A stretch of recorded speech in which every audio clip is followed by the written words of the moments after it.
We see them nearly every day, but seldom do we know their stories.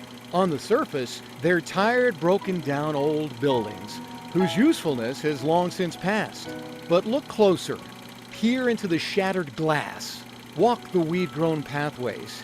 Feel the decayed wood. You begin to get a sense of history, a sense of place. Every day, more and more of these sites vanish from the landscape. Without them, the story of Colorado's past becomes incomplete. Saving those that remain is crucial to preserving our state's rich history. These are Colorado's most endangered places. Hello and welcome to Colorado's most endangered places. I'm Dave Aguilera, and this is what historic preservation looks like. We're here at the Goodnight Barn in Pueblo, Colorado. I'm excited to be here because I'm a Colorado native, born and raised right here in Pueblo. Charles Goodnight built this barn in 1870 when he brought his herd from Texas up to Colorado. For the past 22 years, Colorado Preservation Incorporated has published a most endangered list, spotlighting historic sites in the state which are in danger of disappearing from the landscape. The Goodnight Barn was listed on that list in 2002. Since that listing, preservationists have been working hard at stabilizing the building and raising funds to restore it. We'll talk more about that later in the show. Tonight, we're going to talk about 5 sites that were added this year. Our first site has strong ties to Colorado's agricultural history. It's not just one building, but a collection of similar structures that were built to support our growing potato industry. Farms throughout the San Luis Valley feature uniquely styled adobe barns used to store harvested potatoes. So this would have been the original roof structure just here. And this Historical architecture fascinates Zoe Ryerson. That roof was replaced with what we have now. This potato cellar is one of many nearly identical buildings which dot the landscape in the San Luis Valley. Just outside my home, we have a couple of these, and I pass them nearly every day of my life. For Zoe, these adobe buildings stand as three-dimensional history lessons. They actually have tremendous value for teaching us about our heritage here in the valley. And so I decided to learn more about them. This has double doors. That quest for learning brought her to the ranch of Reyes Garcia. Tell us about what you see. Whose family history in the valley spans more than 100 years. My great-grandfather, Jose Victor Garcia, who was also a state legislator. He was the first citizen of the new state of Colorado to buy land from the state, and that is what this ranch is. It's a unique history. Potato production in the San Luis Valley quickly reached commercial proportions. You're looking for almost like a refrigerator temperature. You're looking for something that stays quite cool to help preserve your potatoes. Storing crops underground proved impractical, so new above-ground cellars sprang up. And as you hauled in your potato sacks, they would be thrown up on top. They would be stored along the sides with the center aisle completely open, nothing stored in it, to encourage air circulation. The adobe walls of these cellars played a critical role in maintaining those conditions. We have a really nice example here of the double-walled adobe structure, which is actually hollow through the center part. That interior airspace created an extra layer of insulation, keeping inside temperatures relatively even regardless of the weather outside. I've been here when it's 50 below zero, and you can go in there and it'll be above freezing. These buildings were more than just storage. They brought communities together. In American culture, we tend to think about the importance of the act of barn raising for homesteaders. It's really representative of that experience of eking out a ragtag existence in what can sometimes be a very, very cold, very rough part of the state. That's the size that they want. Not too big and not too small. Leroy Martinez knows potatoes. I've been around potatoes my entire life. But he's been on the front lines of a changing industry. We didn't raise as many potatoes back then as we do now. His modern steel cellar holds 5 million pounds of potatoes. It's very difficult to operate in this valley without potatoes. Modern potato production has rendered the adobe cellars obsolete, but not completely useless. I keep mine around so I can store old cars in it, and equipment or whatever. It's at least out of the weather. Any kind of storage is helpful. As long as they're useful, they can tell the story of farming in the San Luis Valley. These buildings actually afford historians and archaeologists in general a tremendous opportunity to be able to study kind of a unique period in American agriculture. Thinking about how ongoing use of buildings like this connects to the present is, again, a sort of an exciting way for thinking about how the past is still very much a part of the present in Colorado today.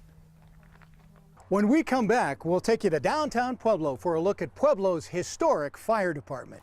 And St. Anthony still keeps a watchful eye over this southwestern Colorado church. We'll show you how strong family ties are helping parishioners keep the faith.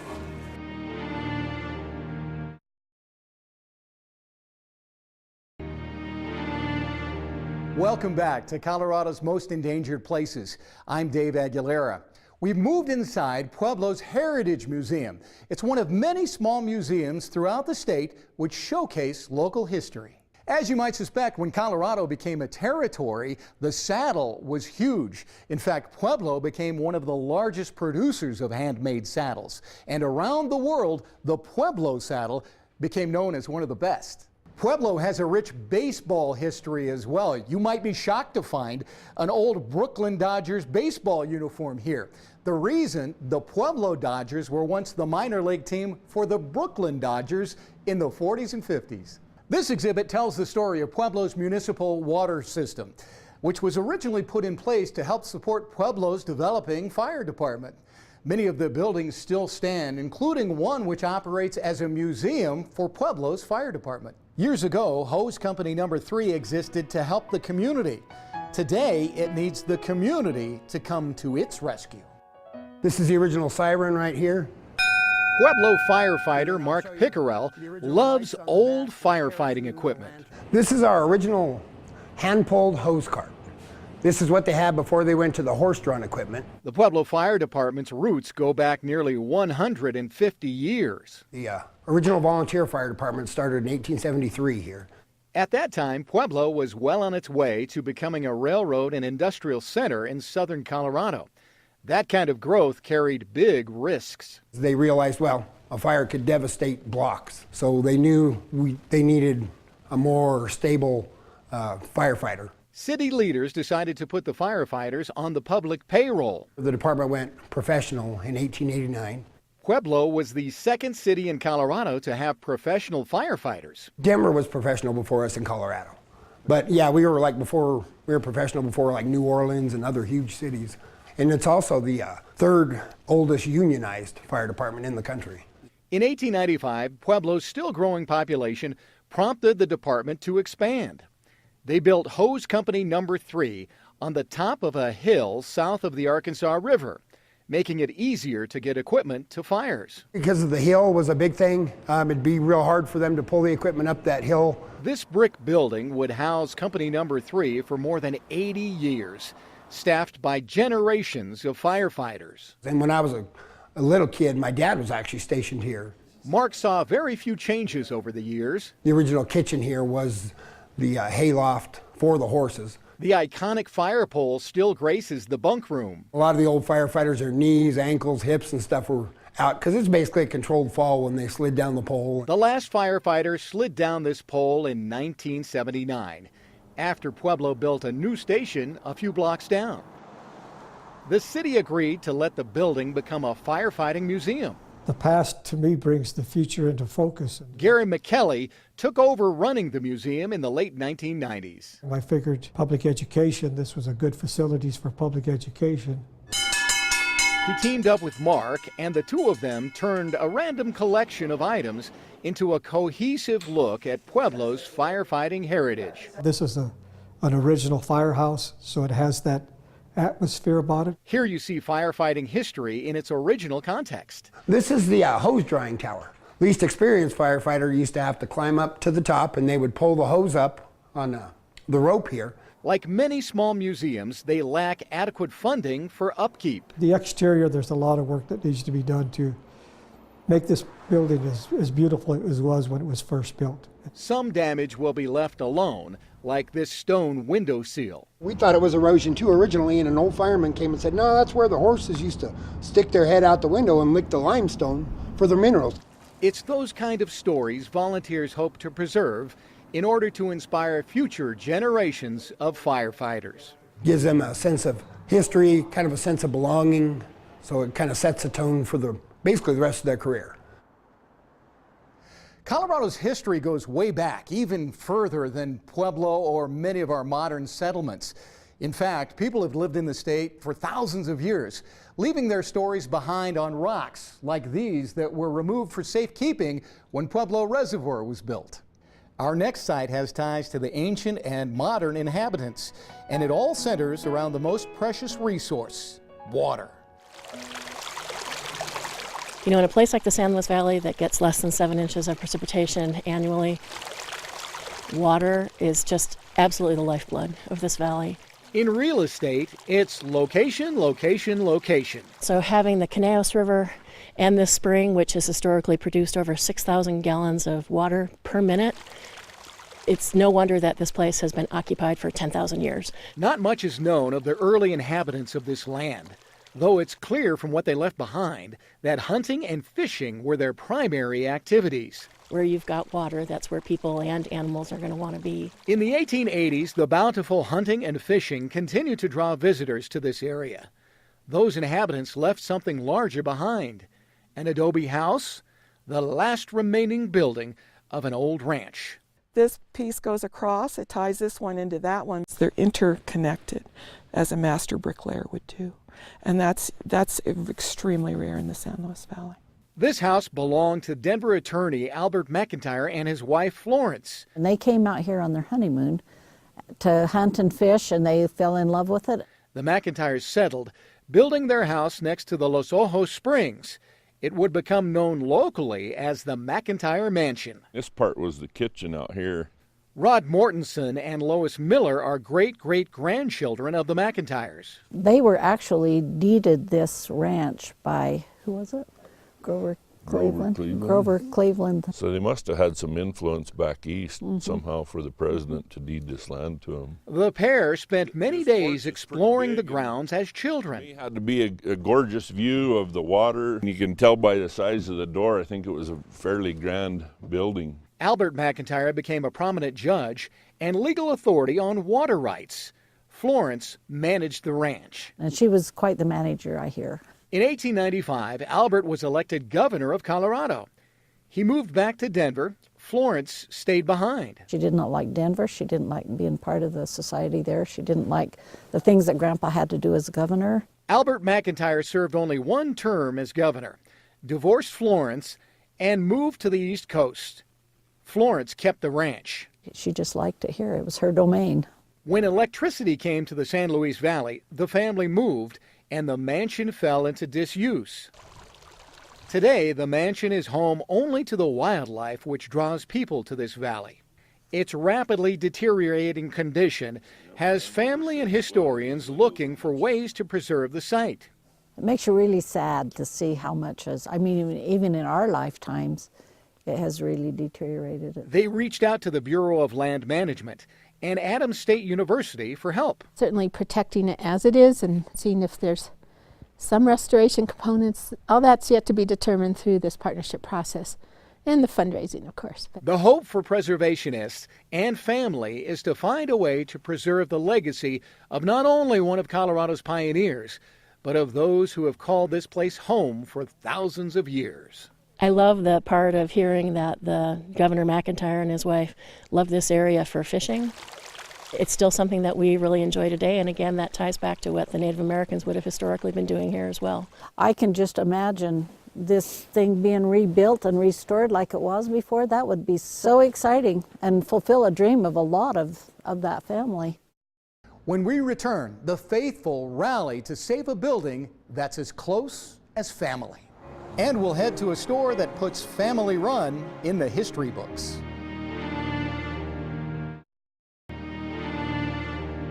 This is the Arkansas River, which runs through the middle of Pueblo.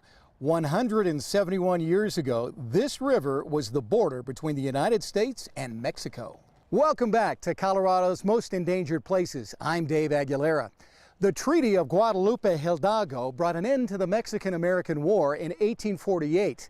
The U.S. border then shifted south to its current location. Many who suddenly found themselves U.S. citizens began migrating north, establishing settlements along the way. The first town in the new Colorado Territory was San Luis, established in 1851.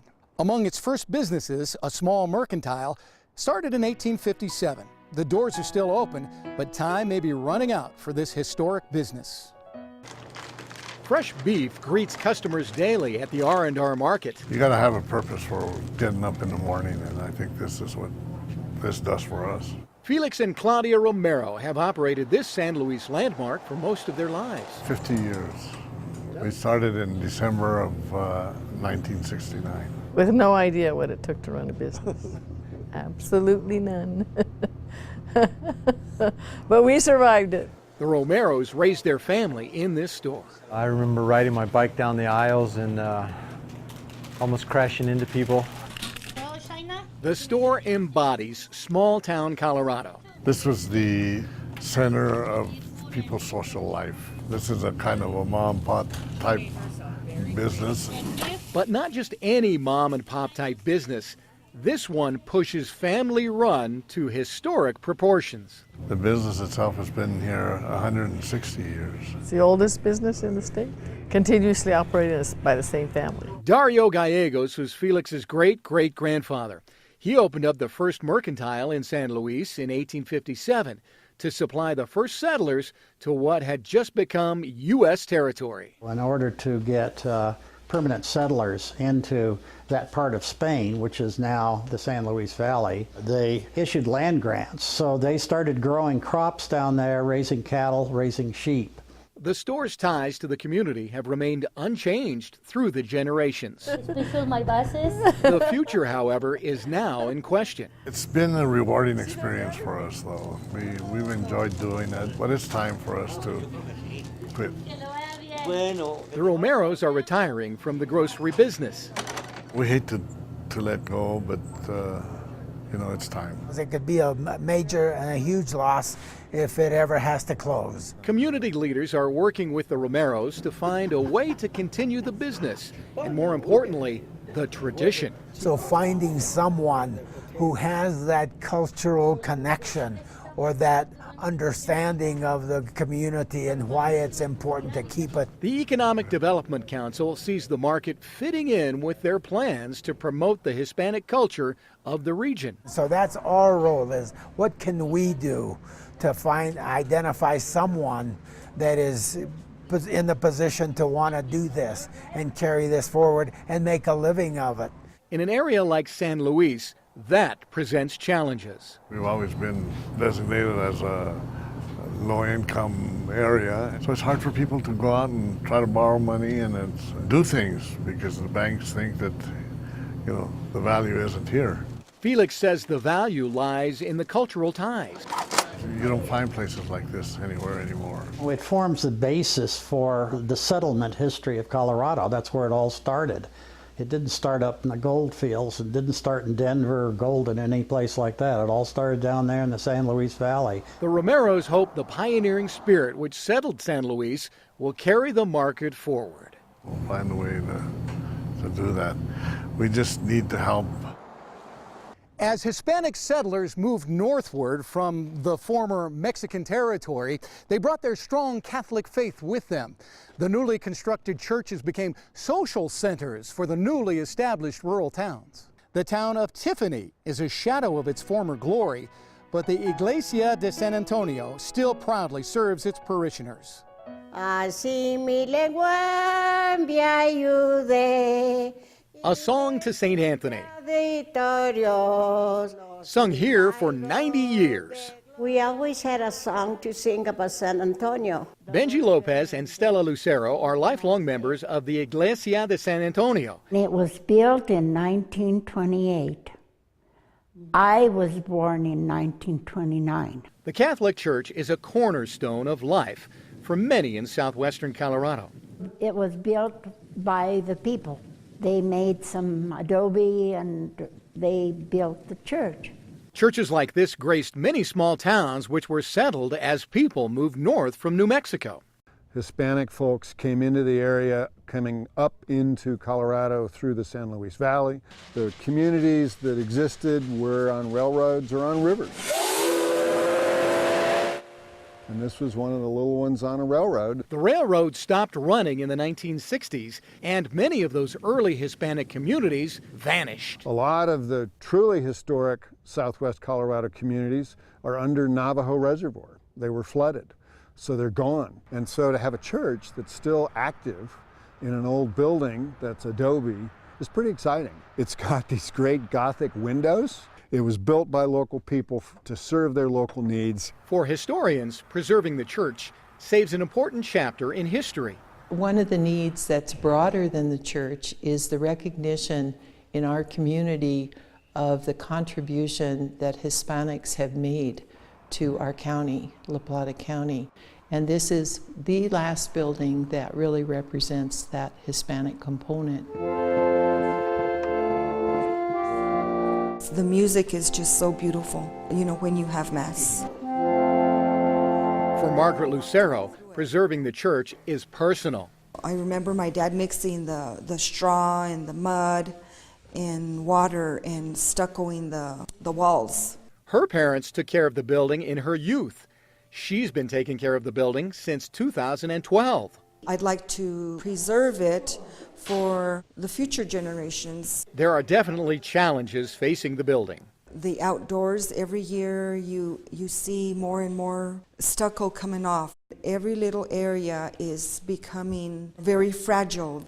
To parishioners of San Antonio, taking care of the church comes as naturally as taking care of family. When we have to come and clean the church, it wasn't like a chore. It was a privileged feeling. Mom made us understand the honor in doing that kind of job. This physical structure stands for putting your best foot forward for Mom and Dad. As Tony Simler pulls the bell rope in honor of her parents, the bell rings out to the community, calling them not just to worship, but to come together to preserve a piece of Colorado's history. Being as old as me, that it's holding up the way I am. The church, the building, and the heart of the church are in good shape because of the people who've taken care of them. It's joy and peace. That something so traditional is still here.